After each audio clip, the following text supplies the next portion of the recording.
As a co-designer of the original game, I'm extremely proud and excited to be standing here today to announce the next chapter of this great game, Quake Champions. Quake Champions.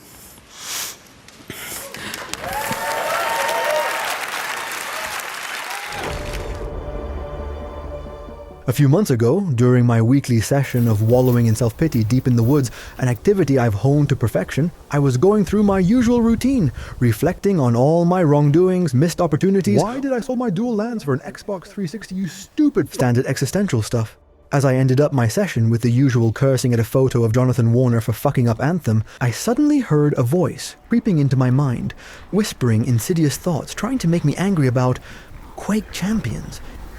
It was like this voice wanted me to rage, shouting, screaming that id Software had butchered Quake, not just failed it, murdered it. It whispered, insidious and commanding, that I should curse its name, screamed that the game was an abomination, deserving only to be offered up, a broken sacrifice upon a black altar. Yes, its actions disgusted to it. But then I slapped myself and thought, wait, I took my medication today. Who the fuck are you? Why would I think Quake Champions is bad? I snapped back. I wasn't buying the hate train. I mean, sure, Quake Champions has issues. Could it be better? Absolutely. But I wouldn't have sunk hours into it if I truly thought it was garbage. And yet I also couldn't confidently call it a great game either. That's when I decided to go on a quest. I needed to understand what the hell happened with Quake Champions. Why are there so few champions in the game? Why do the maps all feel so similar in design? Why Adam Pyle always looks so sad? And let me tell you, digging into this was fascinating. I uncovered so much information I'd never seen before about its development, and it's surprising how much potential this game had in the early stages. Here's the timeline. Quake Champions has technically been out for 7 years. 7! Officially, it's only been released for 2 of those years, but the other 5 were spent in early access limbo. And while there's no rule about how long a game can sit in early access, 5 years feels excessive. While the game, on the surface, looks solid and seems to nail the classic arena shooter genre, the player count tells a different story, especially given its age. As of now, Quake Live, despite being 14 years old, has almost as many active players as Quake Champions, which has been out of early access for 2 years. But why?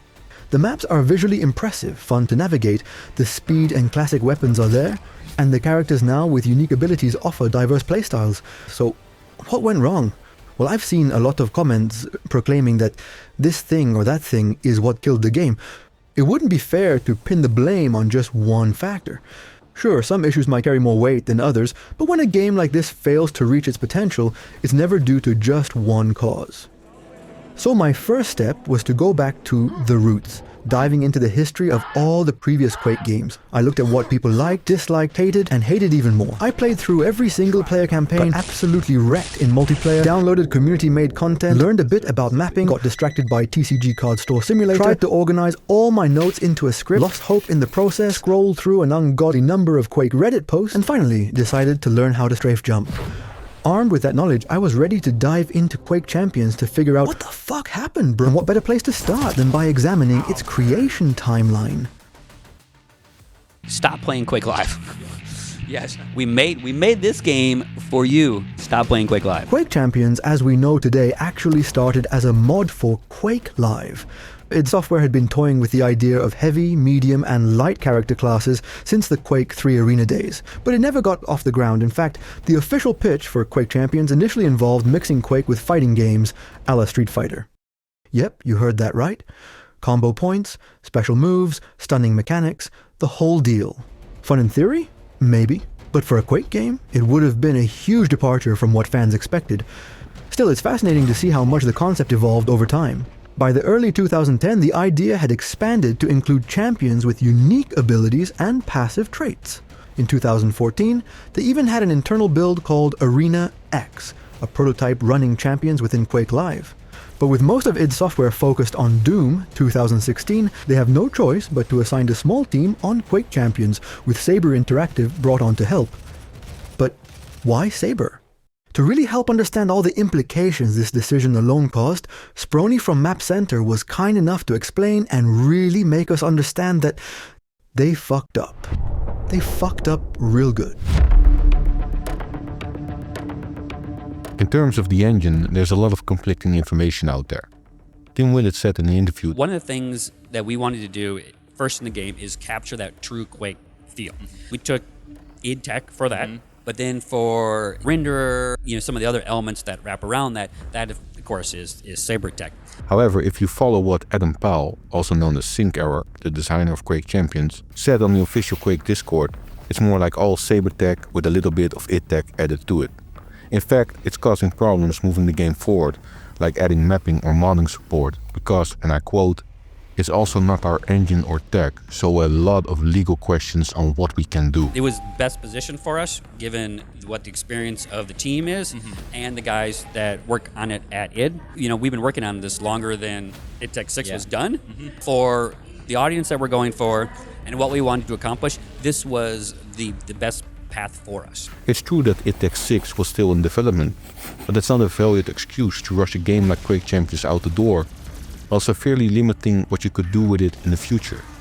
Doom 2016's multiplayer wasn't without issues, but it ran much better than Quake Champions did. And we talked to a number of developers, and they shared a similar vision of where they would like to take like a Quake Live or Quake 3, and with the art style and the champion ideas and the competitive, they shared a lot of our vision, and it was a great fit. I will simply never understand why a studio that pioneered tech and multiplayer outsourced a game like Quake Champions. They had decades of experience and tech to build on, but somehow decided it was more beneficial to throw all of that out the window and start again. The result is a game that still feels unoptimized, lacks essential competitive features, takes ages to load, has barely any content, no mapping or modding support, and is severely tied down by using different technology and the legal ramifications that come with that. That's why an id Software game should run on id Tech. Plain and simple. It would have avoided a lot of headache, and problems could have been fixed internally. That's really telling, and what I really don't get is, how can you aim for a true Quake feel when 99% of the game is running on a different engine, with just 1% id Tech duct taped in places to say, hey, look, yep, there it is. This decision came with serious drawbacks. Key id Tech features were missing, such as Vulkan API support, snap maps, and most importantly, mod support. Remember that first loading screen? The one where you grab some chips or take a piss because it feels like it takes forever? If you look closely, you'll see a list of all the third-party middleware hammered together to make everything run. Now you've got a game running on an engine owned by another developer, and that engine is stuffed with third-party tech, each requiring its own licensing restrictions. Normally, developers aren't allowed to publicly share access to this kind of tech unless there's a specific agreement in place. Honestly, it makes me wonder if the map Lockbox was inspired by this whole situation. Here's the twist. Since the game doesn't use id Software's tech, anything related to modding, mapping, or giving the community tools to add content can't be released without Saber's consent. And with Saber using their engine in other games, it's unlikely they'd want to release tools that, with a bit of tinkering, could potentially be used on other titles they've developed with different companies, each bound by its own contracts and restrictions. It could quickly get messy. So this decision to let Saber create almost the entire engine effectively locked Quake Champions into a system where future content would have to come exclusively from Saber or id Software. But hey, that's fine, right? I mean, why wouldn't they keep working on the game? Yeah, we'll get to that.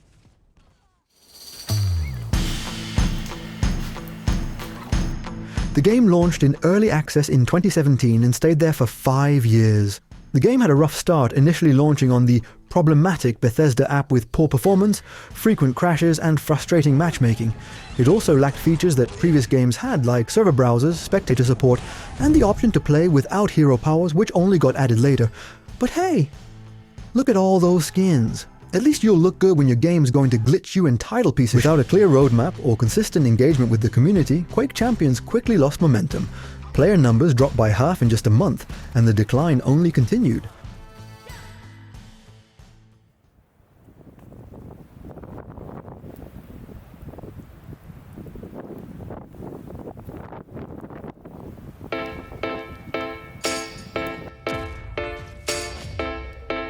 Now let's take a look at the promotional efforts for Quake Champions. Honestly, it really felt like they had their priorities in the wrong place. First off, I wasn't even aware this game existed until 2022. That's a problem. I'm smacking the target audience for a game like this, and yet I only found out about it when I started making videos about Doom 2 years ago. Before that, nothing. And even after learning about it, I didn't pay much attention because all I ever saw was Competitive play. To the esports table, Destination for esports. Pioneer for esports. Off in the ultimate esports arena. The things that our pro players want. the pro players, pro Quake players, And especially the pros, 100 pro players. because pro gamers who play at the world's top levels. It was so weird. They were pushing the tournament side like crazy, but seems to forget about, the game. Their main selling points for why new and casual players would want to try Quake Champions were the hero powers and the team play modes. But seriously, how are you supposed to make this look exciting when all the hero powers are bland as fuck? Because you don't want them to unbalance the game for pro players, and the team play modes you offer are just the same shit we've been seeing in every other game for years? I mean, they didn't even bother creating dedicated maps for Capture the Flag, Sacrifice, or Slipgate modes. Take the Longest Yard, for example. They just duplicated the map on the other side and called it a day. Don't get me wrong, I love playing it against bots since I can end the match 8-0 in minutes, or practice my railgun aim, but against real players? That must be absolutely miserable. They did try things to show the game, like the infamous Bethesda streamer campaign. This seems like a good attempt to draw in new players by sponsoring popular streamers to play the game. Sounds nice in theory, right? Unfortunately, it kind of backfired. In my research, the two big names that came up most often were Shroud and Dr. Disrespect. I couldn't track down Shroud's stream to watch, but from what I read, he struggled with a lot of the game's basic mechanics. The elephant in the room here is movement. Later in this video, I did an interesting test where I attempted to learn strafe jumping. And let's just say, you'll see how that went. But it's not just the movement. Quake requires a deep understanding of map layouts, item timings, and positioning. Sure, Shroud's aim was told to be incredible as always, but Quake's gameplay is so fundamentally different from modern FPS games that without understanding what makes it fun, it can come across as bad or boring gameplay. Shroud ultimately said he didn't like it, which likely influenced his audience to steer clear as well. Then there's Dr. Disrespect. I did caught his streams, and at first he seemed excited, hyping up the game as he usually does, but it didn't take long for frustration to set in, especially as he couldn't wrap his head around strafe jumping. Dude, I'm telling you, man, it feels like I should be strafing. And while he gave it a shot, he streamed the game maybe 2 or 3 times before rage quitting mid-match. Alright. Another issue I saw people mentioning as a streamer playing the game was downtime. Matches often took too long to start, and once they did, the gameplay demanded so much focus that engaging with chat became very difficult. The game went free to play in August 2018, but a few months before that, it had a free week during E3. Combined with streamers showcasing it, the promotion actually worked at first, bringing in thousands of players, but the game was a fucking mess. Connection issues, low frame rates, terrible matchmaking, broken powers, and long queue times between matches. It didn't take long for the player base they managed to attract to drop by half, and as time went on, it just kept dwindling away. Year after year, more players began doubting whether Quake Champions would ever leave early access. Aizen, the last champion added to the game, was introduced way back in October 2018, 4 years before the game's official launch. Getting the game out from it was mainly Saber's responsibility, but they seemed to have missed multiple deadlines. We don't know exactly what went wrong, but the game wasn't getting more popular, and it looks like the esports scene, which remember was being pushed like crazy, didn't grow as big as Lord Bethesda had hoped. Around 2019, it seems ZeniMax tapped Bethesda on the shoulder with a firm yes, that's the eldritch language of corporations. Translated, it roughly means, hey, this isn't working, do something about it. This likely forced Bethesda to reevaluate the future of Quake Champions. It seems likely that Bethesda told Saber to pack up and leave, with Tim Willits jumping ship to follow Saber. Unfortunately, Saber took the community key to their locked engine with them, leaving the game to a skeleton crew at id Software.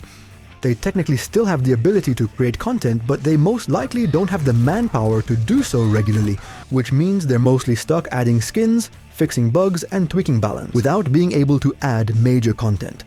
Now let's fast forward to 2024. Remember all that glamorous talk about esports, tournaments, and pro players? Well, it's over.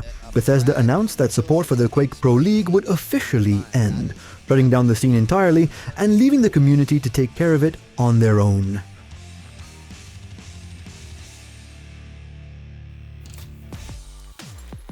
I was given a document packed with quotes about Quake Champions development. One crazy bastard had gone through all the Quake Discord chats, looked for relevant messages, and categorized everything regarding the game development.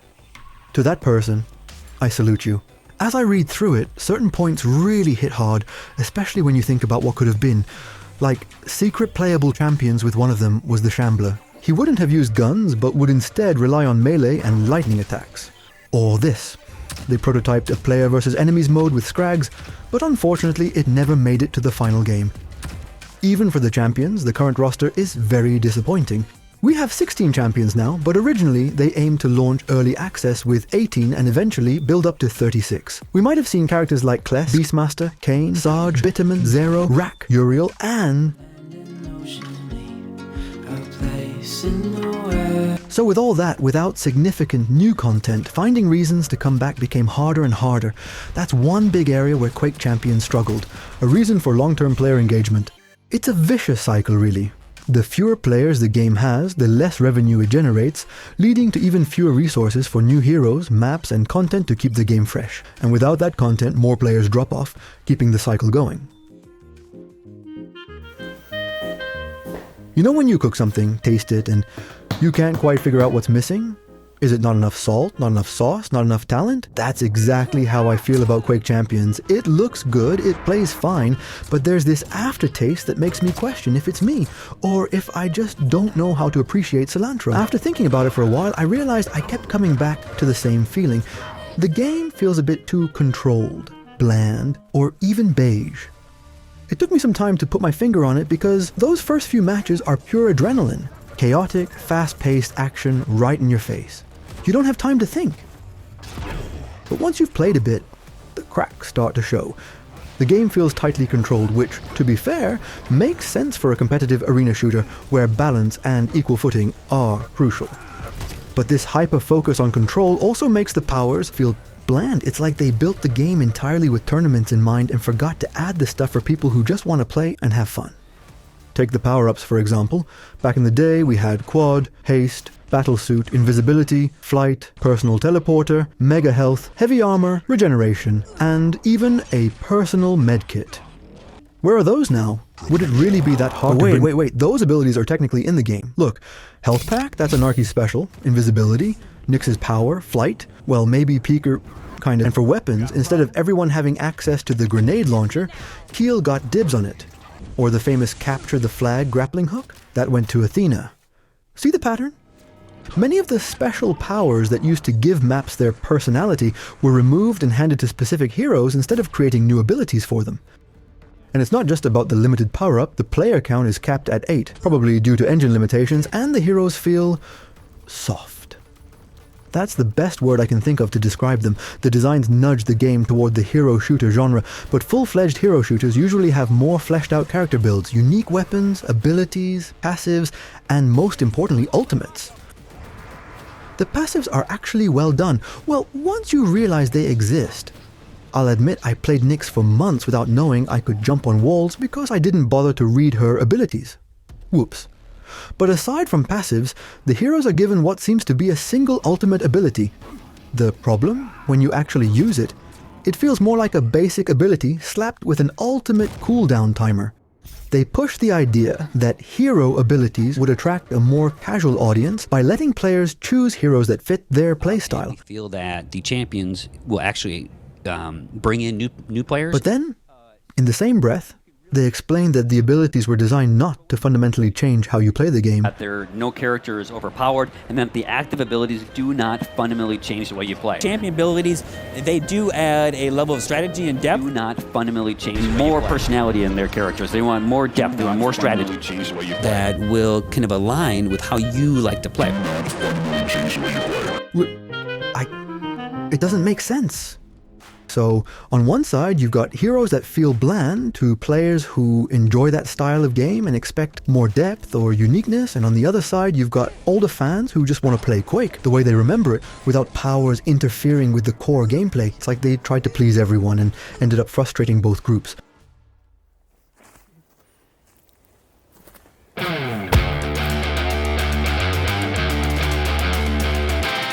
Then there's the issue of progression, which also linked to the target audience. I get it, some players love their skins, bunny ears, pumpkin heads, wings, and all that. But this is Quake. I don't care about having 1,000 skins for my character or my weapons. What I care about is what the pew pew actually does, the maps. We run, we shoot, we die. I couldn't care less if Death Knight has a chef hat, or if a Ranger has 8 armor sets, each with 64 shaders, or about unlocking 1 billion profile icons I'll never even look at. What matters are the champion's powers, the weapons, the game modes, and the maps, and yes, it's tricky. In a game where everyone must start on equal footing, you can't really have a traditional progression system with unlockable gear and weapons. So, without that, players were left with skins and skill improvement as the only motivators, which didn't feel rewarding enough. Take the last few months, for example. I saw these new weapon skins that were supposed to be the big prize in the Season Pass. Being a huge Quake 2 fan, I got super hyped about the weapons and went for it, playing game after game to reach the final level. 2 weeks of regular play and a final day grinding through endless matches, and I finally unlocked the Ion Ripper. But, yeah, it's just a skin. The worst part? I ended up not even using it. Why? Because I know the Ion Ripper, its rhythm. Each time I fired the rockets, that rhythm wasn't there, and it just kept bothering me in the back of my mind. Imagine how cool it would have been to get the actual Ion Ripper, with projectiles bouncing all over the map, letting you pull off angled shots and everything. So, yeah, I ended up feeling kinda dumb for all that time spent, only to get something that doesn't actually change the gameplay. It looks awesome, sure, but it's still the same rocket launcher I've been using for months, and the matches I play with it will be the same ones I've been playing for years.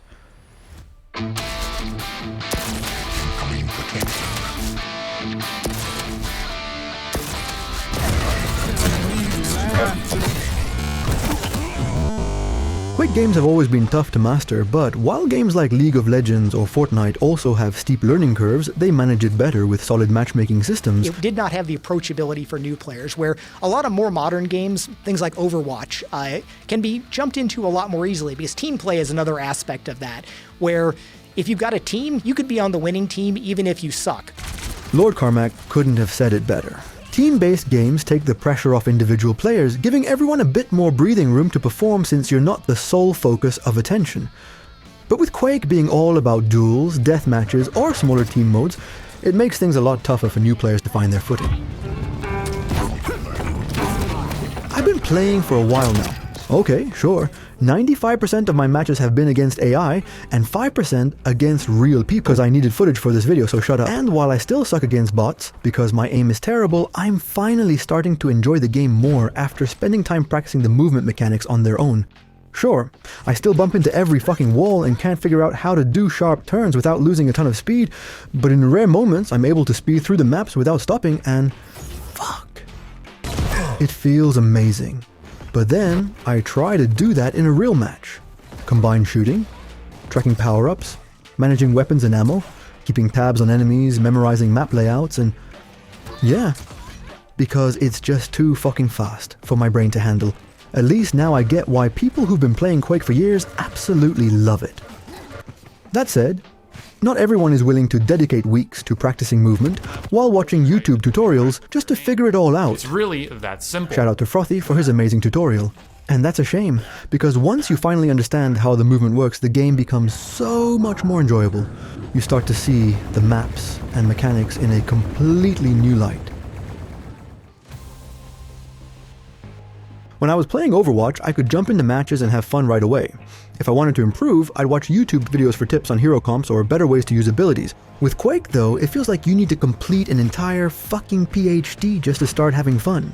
Now imagine Timmy, who's used to playing Call of Duty, Overwatch, or Battlefield, and decides to give an arena shooter a shot for the first time. He steps into his first match and... fight. It's a massacre. slaughter, extermination, you name it. He's walking slowly through the map, because that's how he'd been playing for years, shooting with his starting weapons, wondering why he can't seem to do any damage while the other players erase him from existence in a few hits. He's dying immediately after using his ability, pissed off that it takes so long to recharge, and when he finally manages to use it again, it barely does anything. Meanwhile, other players are flying around the map, seemingly defying physics, predicting where he'll come out of teleporters. Yeah, that's Timmy. Timmy is feeling like that. If all his matches go like this, it's not hard to see why Timmy would uninstall the game and move on to something else and stick of doing lore video for that game. But Timmy is stupid. Timmy loves Quake, and it's the only game that can satisfy this craving he desperately has for the franchise he adores. LeChum from the future here. Guess what I stumbled upon after finishing this part?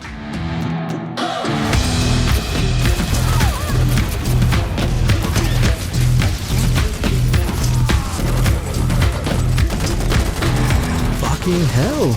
This is incredible. There are two versions, one for Quake 1 and another for Doom 2. Personally, I prefer the Doom 2 version.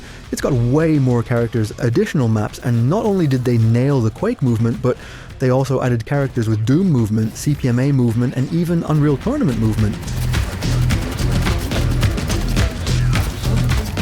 Oh, sorry, I was just playing the game. It's just mind-blowing. That said, the Quake 1 version has that original feel to it that adds so much to the overall gameplay. However, it's a bit trickier to get everything running. You've got to mess around with console commands just to start it up and pick characters. On the other hand, the Doom 2 version is its own standalone thing and super easy to load up and play right away. After losing track of time while playing these versions, trying out all the heroes, diving into the campaign, messing around with a horde-like mode, and just genuinely enjoying a game purely for the sake of playing, I've come to a realization. Maybe Quake Champions didn't need to have AAA quality graphics. Sure, high-end visuals do add to the experience, but at the speed you're going, you barely have time to stop and admire the scenery anyway. Honestly, I'd even go as far as wondering if the game should have just stayed as a mod or been based on Quake Live. It might have made it easier to create maps, characters, or mods because, let's be real, content is what really matters.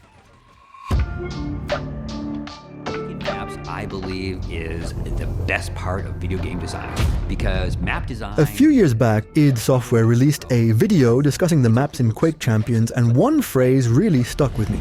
So if you've played Quake Champions, you can see that we've borrowed a lot from some of the levels that we created, almost 20 years ago.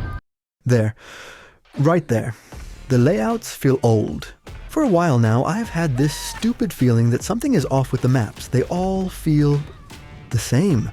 Sprony pointed out that the fact they're all made of the same stone texture could be one reason. Stones on walls, stones on the ceiling, stones on the ground, stones in the sands, stones in the water, stones underwater, green stones, grey stones, blue stones, muddy stones, wet stones, molten stones, frozen stones, glowing stones, wood. Bloody stones, pixelate stones, irregular stones, vases made of stones, platforms made of stones, corners made of destructible stones. Wait, what? Huh. That's random. But there was something else, something I couldn't quite put my finger on, until now. It hit me while I was capturing footage for this video and started taking a broader look at each map. Look at this. Don't you think they're all squared? Every corner, every platform seems to be cut at a perfect 90 degrees. Sure, there are a few areas here and there with more irregular layouts, but for the most part, they're just straight walls, platforms, or stairs, giving a rigid, almost grid-like appearance. I normally don't mind those types of layouts. In fact, I really enjoy the feeling of thickness and solidity that those ruins have. But when most of your maps are designed like this, it starts to feel repetitive, don't you think? But let's not jump to conclusions too quickly. You know what's better than blindly hating on maps without knowing anything? Creating a whole section with input from people who actually know what the fuck they're talking about. After reading what Sprony sent me, I quickly realized that creating a good map isn't just about whether it looks beautiful or ugly. It's much more complex than that. Map creation is far more complex now than it was 20 years ago.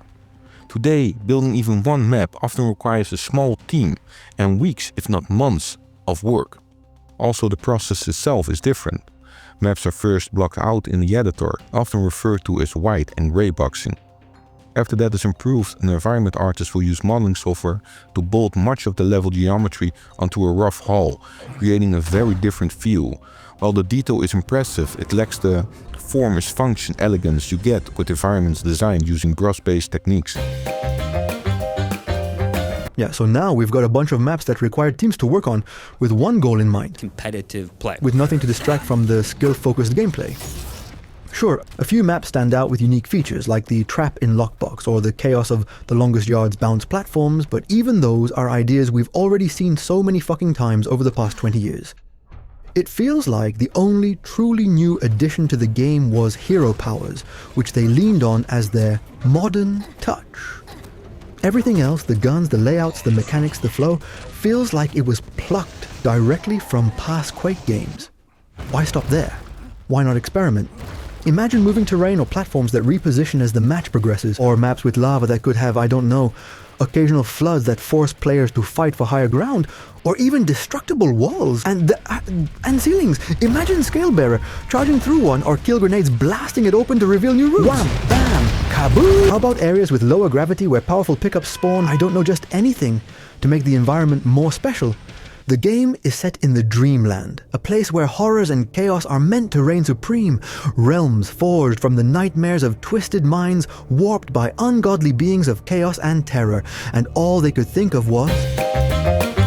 Burial Chamber? Haha, the castle with the big gourd statue. Blood Run? The castle one? No wait, that's Corrupted Keep.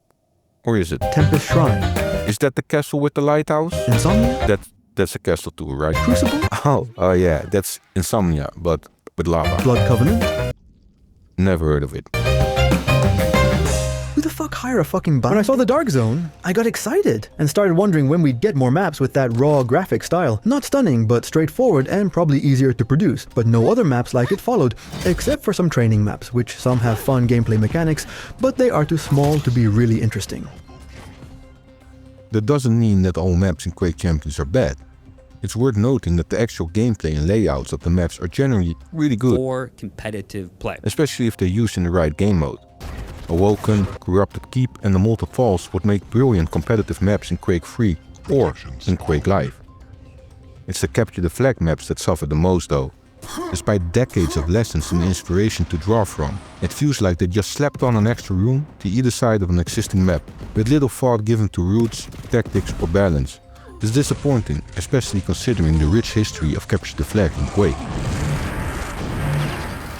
It's no coincidence that the most popular maps are remakes of previous Quake maps, such as Blood Covenant and Blood Run.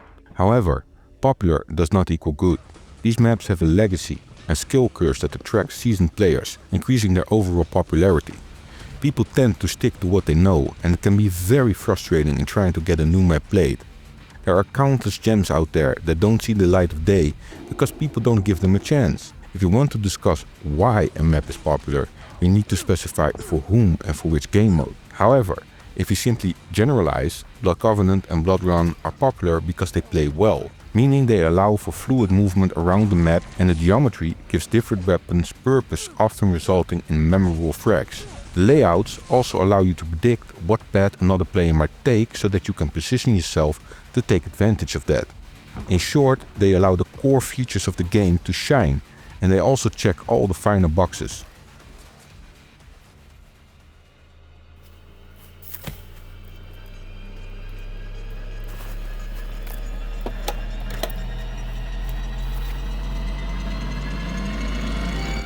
Then, the final and most important point that they overlooked. I just can't understand why they decided to stay away from that. The lack of fucking modding support. Modding is what has kept games like Quake and Doom alive for decades. Allowing players to create custom skins, maps and mods keeps a game fresh without the developers needing to keep investing. But with Quake Champions, that freedom is missing. Since it's a live service game, when the servers shut down in a few years, it will disappear entirely. Well, not entirely. While writing this, someone sent me a link suggesting that Quake Champions might follow Quake Live's lead and eventually be playable offline. That's good news, but without support for custom content, it's not as exciting as it could be. The engine will never be mod-friendly, so even if it's preserved, the inability to add anything new limits its long-term appeal. Now, considering all this, what can we speculate about the future of the Quake series? Well, things aren't looking great. I suppose it all depends on how you want to look at the situation.